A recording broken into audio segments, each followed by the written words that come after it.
ఆచి చికెన్ మసాలా. తెలుగు రాష్ట్రాలతో పాటు కర్ణాటకకు సైతం అత్యంత కీలకమైన తుంగభద్ర ప్రాజెక్టు మరో చారిత్రాత్మక ఘట్టానికి సిద్ధమైంది. ఈ డ్యాంకు కొత్తగా అమర్చిన స్పిల్వే గేట్లను ఆంధ్రప్రదేశ్ ముఖ్యమంత్రి చంద్రబాబు ఘనంగా ప్రారంభించనున్నారు. ఈ వేడుకలో కర్ణాటక ముఖ్యమంత్రి డికే శివకుమార్, తెలంగాణ ముఖ్యమంత్రి ఏ రేవంత్ రెడ్డితో పాటు కేంద్ర జలశక్తి శాఖ మంత్రి సిఆర్ పాటిల్ కూడా పాల్గొనున్నారు. ఈ ప్రాజెక్టును ఆంధ్రప్రదేశ్, కర్ణాటక రాష్ట్రాల జీవనాడిగా అభివర్ణించిన అధికారిక యంత్రాంగం కొత్త గేట్ల ఏర్పాటుతో డ్యాం భద్రత మరింత పటిష్టంగా మారిందని వెల్లడించింది.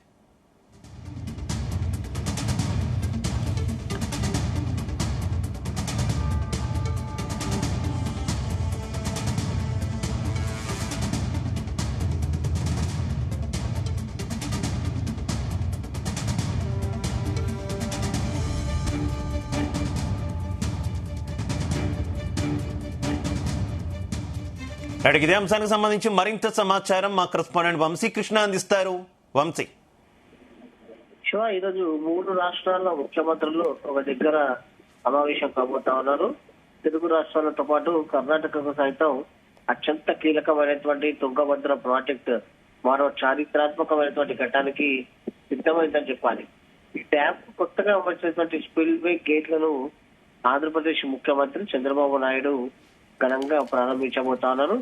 ఈ వేడుకల్లో కర్ణాటక ముఖ్యమంత్రి డికే శివకుమార్ తో పాటుగా తెలంగాణ ముఖ్యమంత్రి రేవంత్ రెడ్డితో పాటుగా అటు కేంద్ర జలశక్తి శాఖ మంత్రి సిఆర్ పాటిల్ కూడా ఈ కార్యక్రమంలో పాల్గొనబోతా ఉన్నారు. ఈ ప్రాజెక్ట్ ను ఆంధ్రప్రదేశ్, కర్ణాటక రాష్ట్రాలు జీవనాడిగా అభివర్ణించినటువంటి అధికార యంత్రాంగం కొత్త గేట్ల ఏర్పాటుతో డ్యాం భద్రత మరింత పటిష్టంగా మారిందనేది కూడా వెల్లడించడం జరిగింది.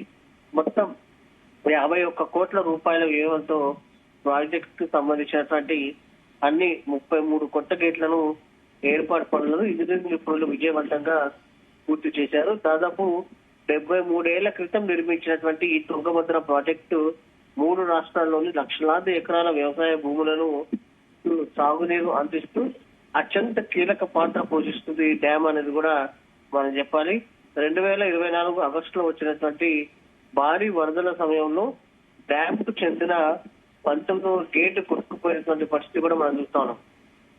ఈ ఊహించని ప్రమాదం ప్రాజెక్ట్ భద్రతతో పాటు నీటి నిర్వహణ పైన కూడా తీవ్రమైనటువంటి ఆందోళనకు దారితీసింది.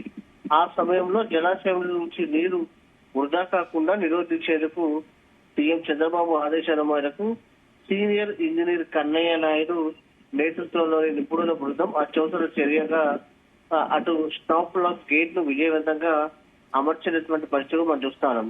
ఈ ప్రమాదం తర్వాత రంగంలోకి దిగినటువంటి జాతీయ డ్యాం భద్రతా సంస్థ ప్రాజెక్ట్ రక్షణను పరిగణలోకి తీసుకొని డ్యామ్ లోని అన్ని స్పిల్వే గేట్లను పూర్తిగా మార్చాలని సిఫారసు చేసింది. అటు ఎన్డీఎస్ఏ ఇచ్చిన నివేదిక ఆధారంగా ఆంధ్రప్రదేశ్, కర్ణాటక ప్రభుత్వాలు సంయుక్తంగా శరవేగంతో చర్యలు చేపట్టాయనేది కూడా చెప్పాలి. నిర్దేశిత కాల పరిమితిలోగా పాత గేట్ల స్థానంలో సరికొత్త గేట్ల అమరికను పూర్తి చేసి ఈ కీలకమైనటువంటి సాగునీటి మౌలిక సదుపాయాన్ని పునరుద్ధరించాయనేది కూడా మనం చెప్పాలి. తుంగభద్ర ప్రాజెక్టు ఆంధ్రప్రదేశ్, కర్ణాటక, తెలంగాణ రాష్ట్రాల్లోని వందలాది గ్రామాలకు సాగునీటిని, దాంతో పాటుగా లక్షలాది ఎకరాలకు సాగునీటిని అందిస్తుంది. కేవలం ఆంధ్రప్రదేశ్ లోని దాదాపు అటు ఏదైతే 146 లక్షల హెక్టార్ల వ్యవసాయానికి సంబంధించినటువంటి భూమి ఈ ప్రాజెక్ట్ నీటిపై ఆధారపడి ఉందని కూడా చెప్పాలి. ముఖ్యంగా ప్రాజెక్ట్ కుడి ప్రధాన కాలువ ద్వారా రాయలసీమ ప్రాంతంలోని కర్నూలు, కడప, అనంతపురం జిల్లాలకు సంబంధించి సాగునీరు అందుతున్నది కూడా మనం ప్రధానంగా చెప్పాలి. అటు తుంగభద్ర జలాలపై సమీక్ష నిర్వహించినటువంటి సీఎం రేవంత్ రెడ్డి పలు కీలక నిర్ణయాలు తీసుకున్నారు. తుంగభద్ర నదీ జలాల్లో తెలంగాణకు దక్కాల్సిన న్యాయబద్ధమైనటువంటి నీటి వాటా, దాంతో పాటు జోలిబండ డైవర్షన్ స్కీమ్ కింద ఆయకట్టును కాపాడుకోవడంపై ముఖ్యమంత్రి రేవంత్ రెడ్డి అత్యున్నత స్థాయి సమీక్ష సమావేశాన్ని నిన్న నిర్వహించినటువంటి పరిస్థితి మనకు తెలిసిందే. తుంగభద్ర నుంచి రాష్ట్రానికి రావాల్సిన 15.9 టీఎంసీల నీరు పూర్తి స్థాయిలో అందడం లేదని, ప్రస్తుతం 5 నుంచి 6 టీఎంసీలకు పరిమితం కావడంపై సీఎం రేవంత్ రెడ్డి తీవ్ర ఆందోళనను వ్యక్తం చేశారని కూడా మనం చెప్పాలి.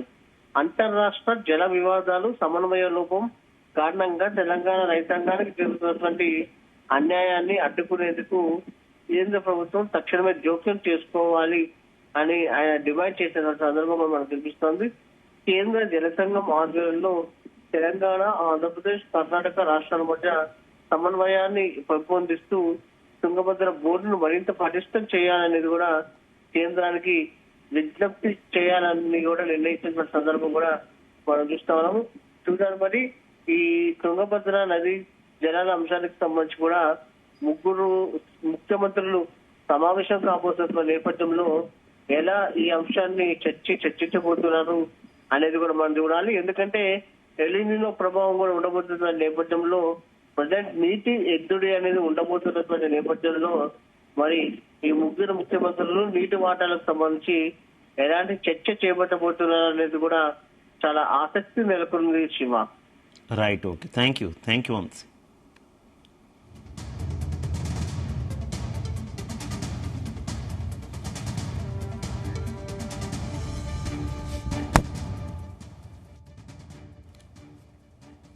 తెలుగు రాష్ట్రాలతో పాటు కర్ణాటకకు సైతం అత్యంత కీలకమైన తుంగభద్ర ప్రాజెక్ట్ మరో చారిత్రాత్మక ఘట్టానికి సిద్ధమైంది. ఈ డ్యాంకు కొత్తగా అమర్చిన స్పిల్వే గేట్లను ఏపీ సీఎం ఘనంగా ప్రారంభించనున్నారు. ఈ వేడుకలో కర్ణాటక ముఖ్యమంత్రి డీకే శివకుమార్, తెలంగాణ ముఖ్యమంత్రి ఏ రేవంత్ రెడ్డితో పాటు కేంద్ర జలశక్తి శాఖ మంత్రి సిఆర్ పాటిల్ కూడా పాల్గొనున్నారు. ఈ ప్రాజెక్టును ఆంధ్రప్రదేశ్, కర్ణాటక రాష్ట్రాల జీవనాడిగా అభివర్ణించిన అధికార యంత్రాంగం కొత్త గేట్ల ఏర్పాటుతో డ్యాం భద్రత మరింత పటిష్టంగా మారిందని వెల్లడించింది.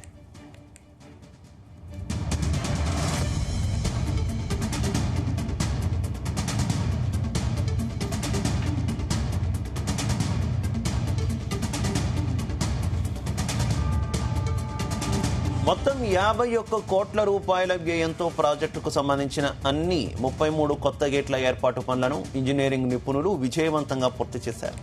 దాదాపు 73 ఏళ్ల క్రితం నిర్మించిన ఈ తుంగభద్ర ప్రాజెక్టు 3 రాష్ట్రాల్లోని లక్షలాది ఎకరాల భూములకు సాగునీరు అందిస్తూ అత్యంత కీలక పాత్ర పోషిస్తోంది. 2024 ఆగస్టులో వచ్చిన భారీ వరదల సమయంలో డ్యాంకు చెందిన 19వ గేటు కొట్టుకుపోయింది. ఈ ఊహించని ప్రమాదం ప్రాజెక్టు భద్రతతో పాటు నీటి నిర్వహణపై తీవ్ర ఆందోళనలకు దారితీసింది. ఆ సమయంలో జలాశయం నుంచి నీరు వృధా కాకుండా నిరోధించేందుకు సీఎం చంద్రబాబు ఆదేశాల మేరకు సీనియర్ ఇంజనీర్ కన్నయ్య నాయుడు నేతృత్వంలోని నిపుణుల బృందం అత్యవసర చర్యగా స్టాప్ లాక్ గేటును విజయవంతంగా అమర్చింది.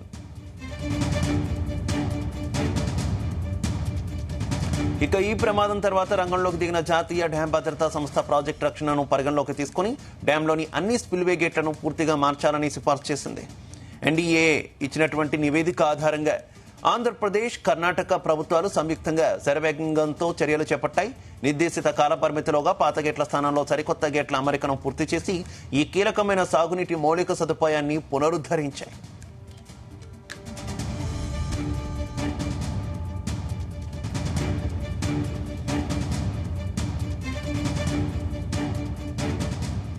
తుంగభద్ర ప్రాజెక్టు ఆంధ్రప్రదేశ్, కర్ణాటక, తెలంగాణ రాష్ట్రాల్లోని వందలాది గ్రామాలకు తాగునీటిని, లక్షలాది ఎకరాలకు సాగునీటిని అందిస్తోంది.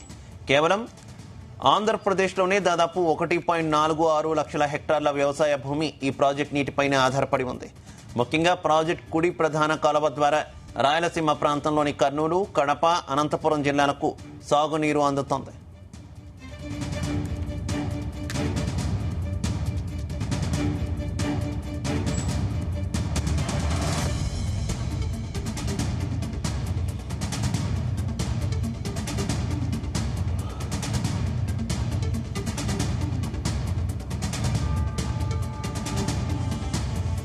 ఇక తుంగభద్ర జలాలపై నిర్వహించిన సమీక్షా సమావేశంలో సీఎం రేవంత్ రెడ్డి పలు కీలక నిర్ణయాలు తీసుకున్నారు. తుంగభద్ర నదీ జలాల్లో తెలంగాణకు దక్కాల్సిన న్యాయబద్ధమైన నీటి వాటా, జోలిబండ డైవర్షన్ స్కీమ్ కింద ఆయకట్టును కాపాడుకోవడంపై ముఖ్యమంత్రి రేవంత్ రెడ్డి అత్యున్నత స్థాయి సమీక్ష నిర్వహించారు. తుంగభద్ర నుంచి రాష్ట్రానికి రావాల్సిన 15.9 టీఎంసీల నీరు పూర్తి స్థాయిలో అందడం లేదని, ప్రస్తుతం కేవలం 5 నుంచి 6 టీఎంసీలకే పరిమితం కావడంపై సీఎం తీవ్ర ఆందోళన వ్యక్తం చేశారు. అంతర్రాష్ట్ర జల వివాదాలు, సమన్వయ లోపం కారణంగా తెలంగాణ రైతాంగానికి జరుగుతున్న అన్యాయాన్ని అడ్డుకునేందుకు కేంద్ర ప్రభుత్వం తక్షణమే జోక్యం చేసుకోవాలని ఆయన డిమాండ్ చేశారు. కేంద్ర జలసంఘం ఆధ్వర్యంలో తెలంగాణ, ఆంధ్రప్రదేశ్, కర్ణాటక రాష్ట్రాల మధ్య సమన్వయాన్ని పెంపొందిస్తూ తుంగభద్ర బోర్డును మరింత పటిష్టం చేయాలని కేంద్రానికి విజ్ఞప్తి చేయాలన్నారు.